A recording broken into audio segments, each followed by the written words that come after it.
Fin 2019, j'ai 16 ans, je suis encore avec ma copine de l'époque, on a une relation à distance et du coup on se voit pas trop souvent. On se débrouille un petit peu pour se voir les week-ends, pendant les vacances, mais la majeure partie du temps on se voit pas. Du coup c'est un peu relou et moi j'avais un petit peu à côté, jaloux mais je le montrais pas, j'avais quand même quelques insécurités, je le montrais pas toujours, mais une fois je l'ai clairement montré et je vais du coup te raconter ça. En gros ma copine de l'époque, elle aimait beaucoup le dessin et du coup elle prenait des cours de dessin. Et dans son cours de dessin, il y avait plusieurs garçons, voilà. Et elle me parlait de certains, etc. Parce que c'est des amis, voilà. Et puis moi j'étais ok, elle avait des amis, c'était très bien. Je m'en foutais un peu, je t'avoue. Mais un jour, elle me montre un de ses amis qui s'appelait Terence, à l'époque. Et j'avais jamais vu ce mec-là. Je me disais, ouais, Terence, ok, bon, d'accord. Et je sais pas, un jour, elle me montre son compte, tu vois, pour me montrer, je crois, des dessins à lui, ou peut-être un bail comme ça. Et ce mec-là, je vois, il est beau gosse, grand, sociable. Il a un beau sourire, il avait même des petites boucles d'oreilles, tu vois, mais qui était stylé à l'époque. Il avait un peu le style emo boy. C'était vraiment that guy, tu vois ou pas. Et moi, je me sens grave en insécurité, tu vois. Je me dis, putain, merde, ma meuf fait par là ça, et tout. Et moi, ouais, oh putain, j'ai du bide, j'ai un double menton, frère, allô. Il faut que je fasse un truc, tu vois. Et c'est vraiment la première fois où je me suis senti vraiment inférieur. Et ça m'a rendu grave complexé. Et bon, je vais quand même vous raconter ce que j'ai fait. En gros, ce mec-là, je lui ai envoyé un message, du coup, sur Instagram. Mais mec, trop gênant. J'étais trop gênant, frère. Mais j'avais pas les codes. Je savais pas faire, frère. Du coup, j'ai envoyé un message à ce mec. Ouais, mais comment j'ai fait ça, frère? J'ai envoyé un message à ce mec, je lui ai dit, ouais, est-ce que tu peux arrêter de parler à ma copine, etc. Bref, je sais plus, j'ai écrit un pavé juste pour lui dire d'arrêter de parler à ma copine et tout. Arrêter de pote avec elle et tout. Ouais, trop gênant, tu vois. Trop gênant. Et j'ai fait ça. Et avec ma copine, du coup, on s'est un peu embrouillé par rapport à ça. Elle m'a dit, mais pourquoi t'as fait ça et tout. Et bref, bon, l'histoire, c'est fini. Mais ça a été vraiment la première fois où j'ai eu envie, et vraiment, j'ai ressenti l'urgence de me développer en tant que personne. Pour garder ma copine, en fait. Et c'est là où j'ai commencé à pas m'intéresser au développement personnel parce que je m'en battais un peu les couilles, je t'avoue, mais j'avais commencé, c'était un petit peu, si tu veux, la graine que j'avais plantée en moi et qui allait commencer à pousser un petit peu et qui allait donner ses fruits plus tard. C'est je savais qu'il fallait que je m'améliore, que j'améliore mon physique, mon aisance, que j'arrête d'être introverti, etc.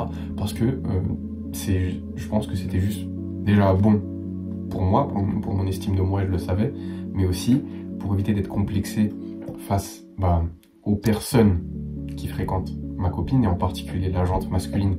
Et si cette jante masculine dégage plus de valeur que moi, tu vois, pour éviter tout ça. Et c'était vraiment la première fois où j'ai eu l'envie de me développer en tant que personne, et je parle de ça, j'avais 16 ans. Et aujourd'hui, je suis à fond dans le développement personnel, et c'est pas spécialement cet événement-là qui m'a fait commencer le développement personnel, mais ça a été la première étape. Vraiment, après, il y a eu plein d'autres événements dans ma vie qui ont fait que j'ai eu envie et j'ai ressenti le besoin de m'améliorer.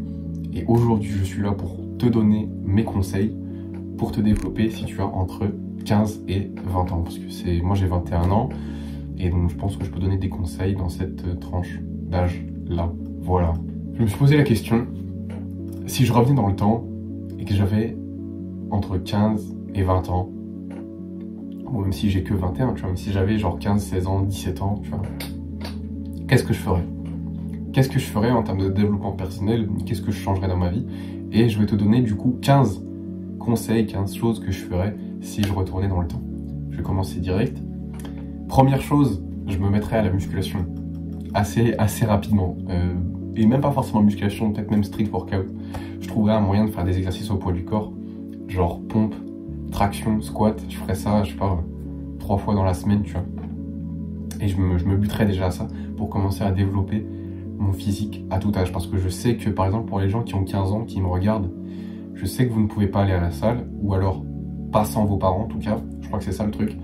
Donc je sais qu'il y en a qui peuvent pas. Mais s'il y en a qui me regardent, qui aimeraient se muscler, les gars, vous n'avez pas besoin de matériel. Vous n'avez pas besoin de salle de sport. Vous faites des pompes, donc vous avez besoin de vous et du sol. Traction, trouvez une branche. Les gars, trouvez une branche. J'ai commencé à faire des tractions sur des branches. Et faites des squats pour les jambes, pour l'explosivité, pour courir plus vite, etc. Ok. Et faites vraiment les squats. Hein. Me dites pas, mais je fais du foot, c'est bon pour les jambes. Non. Faites des squats. Okay.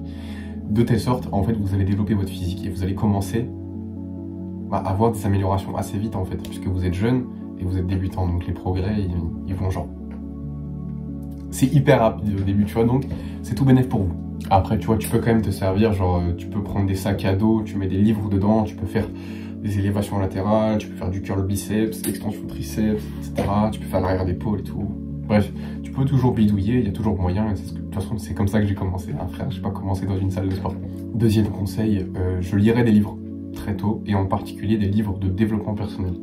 Et même si je me téléporte dans le temps et que j'ai 15 ans, eh bien justement, je commencerai à 15 ans, parce que pour moi c'est super important, et ça permet de prendre de l'avance déjà sur les autres, et ça t'enseigne des choses que même des gens de 30 ans ne savent pas et ne sont pas assez sages pour comprendre.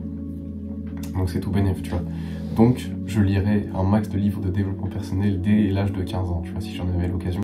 Troisième conseil, et oui, c'est vraiment quelque chose que je ferai, j'irai aborder des filles. Et pas dans le sens où j'irai juste demander le numéro, j'irai pas juste dire ouais t'es jolie, même si c'est bien, il faut bien commencer quelque part. Mais j'irai plus aborder par exemple des filles que je connais pas pour essayer de faire un peu la discussion, tu vois, essayer d'être drôle, etc., m'entraîner pour pouvoir être plus à l'aise après avec les filles que je connais, etc., pour que ça se déroule mieux. Mais je ferai vraiment toute cette pratique d'aller parler aux filles pour m'améliorer, et dès l'âge de 15 ans, dès très tôt, en fait, le plus tôt possible. Quatrième chose que je ferai, je lancerai une chaîne YouTube, même si je sais qu'au collège, ça juge beaucoup, parce que, en gros, dans mon collège, il y avait des mecs qui avaient une chaîne YouTube, et bref, ça jugeait fort de fou, parce qu'il faisait pas de vues, parce que voilà, tu vois, même le mec il arrêtait derrière, donc on se foutait encore plus de sa gueule, mais passe outre ça, lance ta chaîne YouTube, frère, même si t'es au lycée, au pire n'en parle pas, tu vois. Mais lance une chaîne YouTube, c'est hyper enrichissant.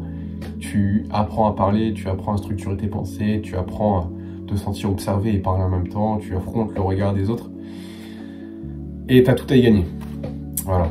Cinquième conseil, dès mes 16 ans, je travaillerai l'été pour me faire une expérience dans le travail et me faire de l'argent. Comme ça, je sais si le salariat c'est fait pour moi et je peux avoir de l'argent, comme ça je peux dépenser dans des choses qui comptent vraiment. Par exemple, je peux m'acheter des livres, je peux m'inscrire à la salle de sport, je peux m'acheter du matos pour faire de la musculation, je peux m'acheter un téléphone, enfin tu vois, tu peux faire plein de trucs avec de l'argent, donc c'est cool.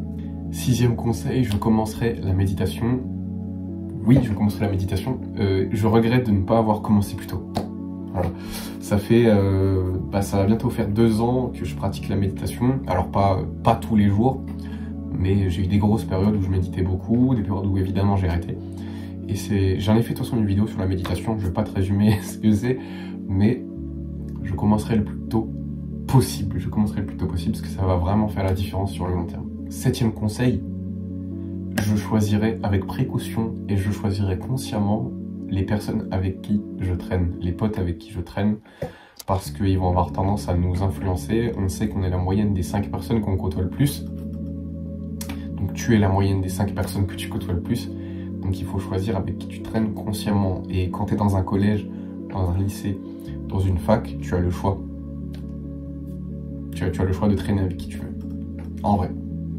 Il y a plein de monde, donc t'es pas obligé de traîner avec les losers, t'es pas obligé de traîner avec les intellos, tu traînes avec qui tu veux, mais choisis consciemment en fonction de là où tu veux aller plus tard dans ta vie. Huitième conseil, je limiterai l'usage des jeux vidéo, et plus je grandis, plus je réduirai. À 15 ans, je pense pas que totalement arrêter les jeux vidéo, ça soit la meilleure idée. Pourquoi ? Parce que si t'as des amis qui jouent aux jeux vidéo, c'est un moyen de sociabiliser avec eux. Voilà. Mais par contre, réduire, tu peux le faire. Même si t'as 15 ans et même si t'as tes amis qui jouent aux jeux vidéo, tu vois. Au lieu de jouer toute la semaine, joue juste le week-end, tu vois. Tu te fais 1 heure le dimanche, 1 heure le samedi, en vrai, tranquille, tu vois, ça va rien changer à ta vie et tu vas pouvoir socialiser avec tes potes. Mais si c'est genre 2-3 heures par jour, gars, arrête, genre réduis de fou, tu vois. Essaie vraiment de réduire, pas d'arrêter totalement parce que tu peux sociabiliser quand t'as 15 ans, par exemple, quand t'as 14 ans, 13 ans, mec, joue aux jeux vidéo, mais dose, genre essaie de pas trop passer de temps dessus non plus. Et pour les gens qui sont un peu plus âgés, si tu commences à avoir 16, 17, gars, ralentis, ralentis les jeux vidéo, frère. Au-delà de 17, en vrai, t'as pas d'intérêt à jouer aux jeux vidéo.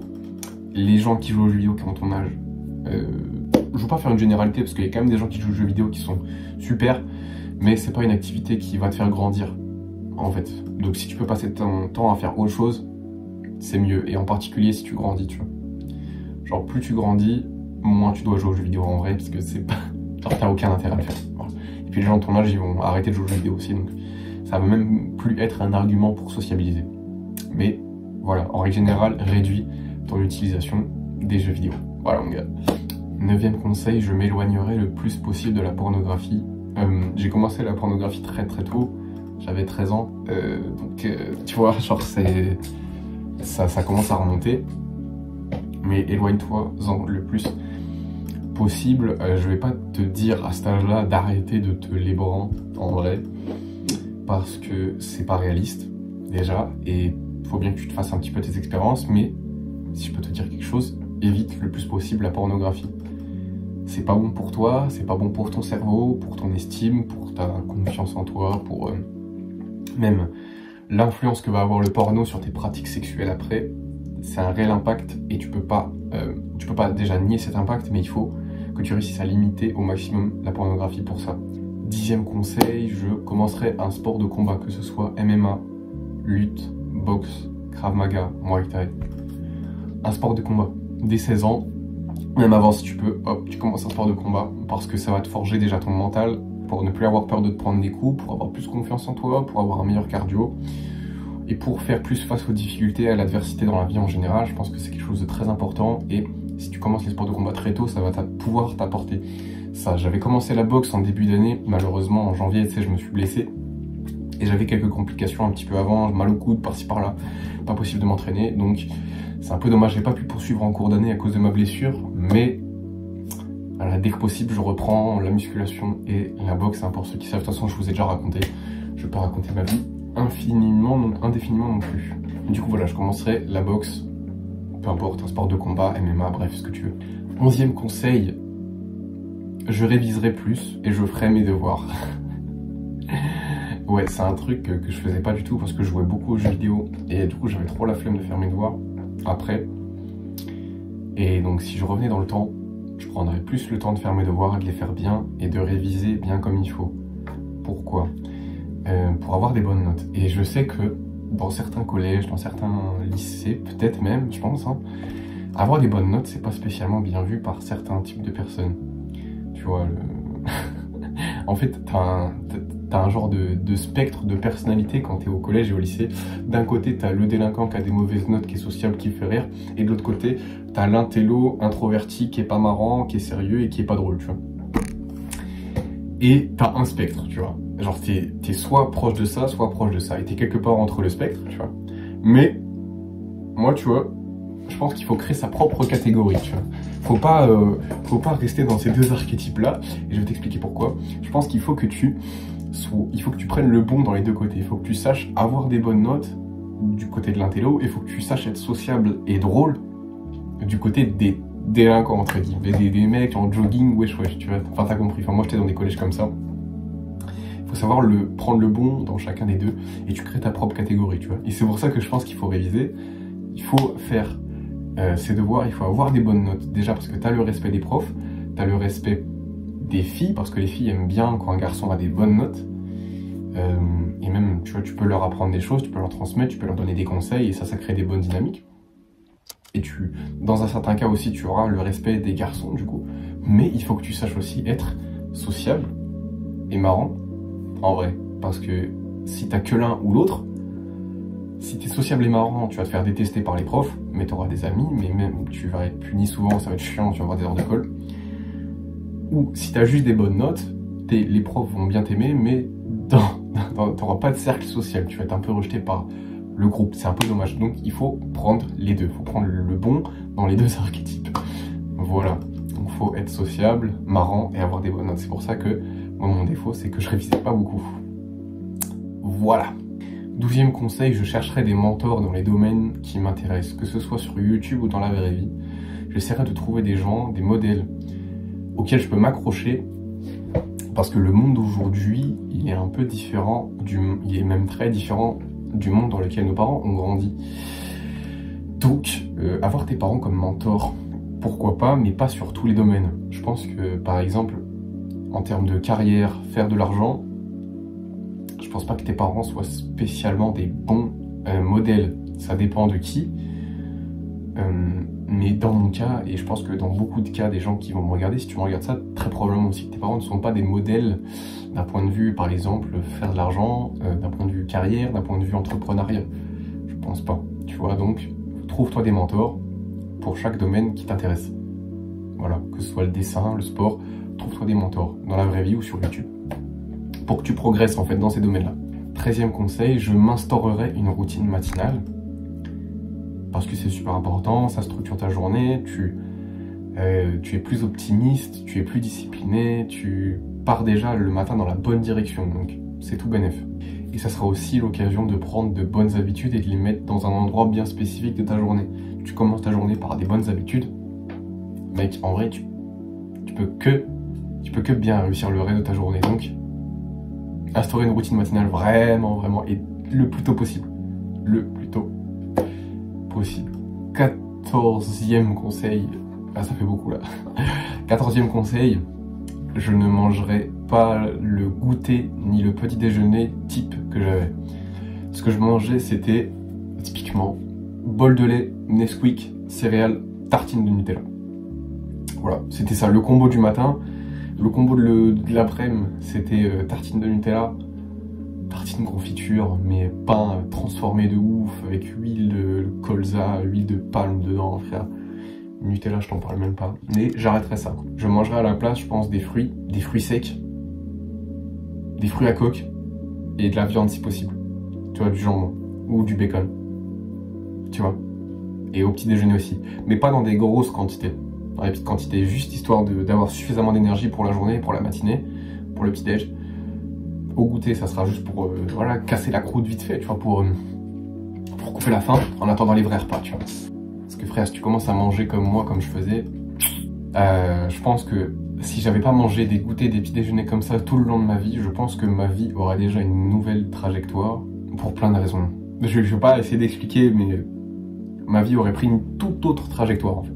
Mais du coup voilà, si je remontais dans le temps, je ne mangerais plus ce genre de petit déjeuner, de goûter là, de merde. Voilà, et ma vie prendrait une toute autre trajectoire, donc ça serait cool. Et dernier conseil, 15e conseil, je ferai beaucoup plus attention à mon sommeil, je le prendrai beaucoup plus au sérieux. Pourquoi ?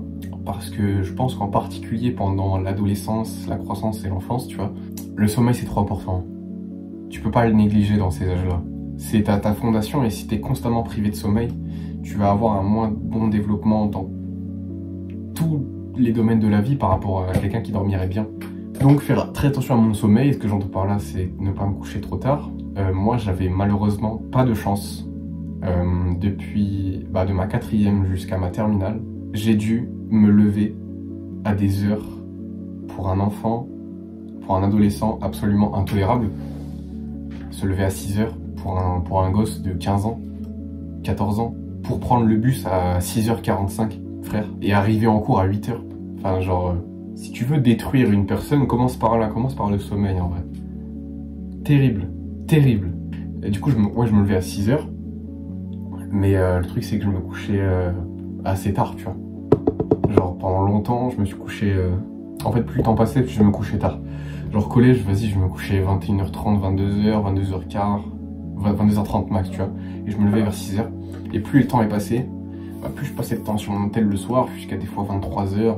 Et le matin, je me levais à 6h. Truc de malade mental. Bref. Et du coup, je ferais vachement attention à mon sommeil. Et je me coucherais beaucoup plus tôt. Et je prendrais bien le soin de ne pas passer du temps sur mon téléphone le soir pour faciliter l'endormissement et être plus en forme le lendemain matin. Mais du coup, si je me lève à 6h, il aurait fallu que je me couche vers 20h30 tous les soirs pour avoir la bonne dose de sommeil. Parce qu'on met du temps pour s'endormir et même dans la nuit, on passe pas tout le temps non plus à dormir. Il y a des moments où on n'est pas vraiment endormi. Donc pour avoir les 8 heures bien effectives, il aurait fallu que je me couche à 20h30 si je me levais à 6h. Mais tu vois bien que c'est pas possible. Donc, mais du coup, prendre vachement plus au sérieux le sujet du sommeil. Voilà. C'est les 15 conseils que je donnerai entre les 15 et 20 ans. Et c'est les 15 choses que je ferais si je revenais dans le temps et que j'avais à peu près entre 15 et 20 ans. Si t'as dans ces âges-là, c'est les conseils que je te donne d'un point de vue développement personnel. J'espère qu'il y a quand même quelques conseils qui t'aideront, que tu pourras appliquer à ta vie.